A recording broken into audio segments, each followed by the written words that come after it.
La fornication signifie toute relation sexuelle en dehors du mariage, c'est-à-dire commettre l'adultère, vivre en concubinage, le voyeurisme, regarder des films pornographiques, se rincer les yeux devant une femme ou un homme.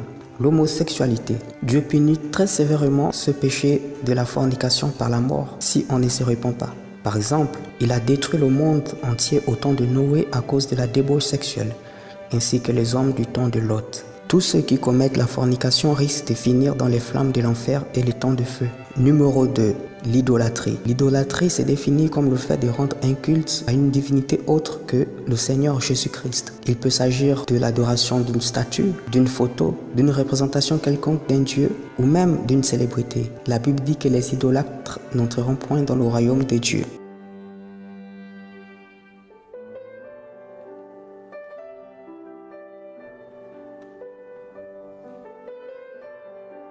Numéro 3. La rancune ou le non-pardon. La rancune, c'est vouloir rendre le mal par le mal qu'on vous a fait. Quelqu'un de rancunier ne sait pas pardonner et à cause de ça, Dieu ne peut pas aussi pardonner ses péchés. Jésus a dit, si vous ne pardonnez pas aux hommes leurs offenses, Dieu aussi ne vous pardonnera pas vos offenses. Et en conséquence, un rancunier n'entrera pas au paradis. Numéro 4. Le mensonge. Le mensonge est l'un des premiers péchés qui a existé après la création du monde. C'est grâce au mensonge que le diable a pu entraîner le tiers des anges avec lui dans la rébellion et pousser Adam et Ève dans le péché. Jésus a dit que le diable est le père du mensonge. Et donc, ceux qui pratiquent le mensonge ont pour père Satan.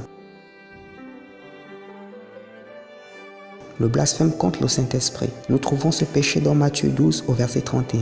Jésus dit, voilà pourquoi je vous le dis, tout péché et tout blasphème sera pardonné aux hommes, mais le blasphème contre le Saint-Esprit ne sera pardonné ni dans ce siècle, ni dans le siècle à venir. Le blasphème contre le Saint-Esprit a deux significations. Premièrement, il s'agit d'attribuer l'œuvre du Saint-Esprit aux démons, c'est-à-dire outrager le Saint-Esprit et le qualifier de démon. Deuxièmement, il s'agit de rejeter entièrement Jésus-Christ comme seul et unique sauveur de votre âme.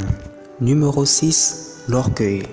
L'orgueil est le premier péché qui anima le diable dans la rébellion. C'est un péché qui va vous pousser à toujours vouloir vous placer au-dessus des autres. L'orgueil est un péché qui vous rendra hautain, imbu de vous-même. La Bible dit que Dieu résiste aux orgueilleux, mais il fait grâce aux humbles.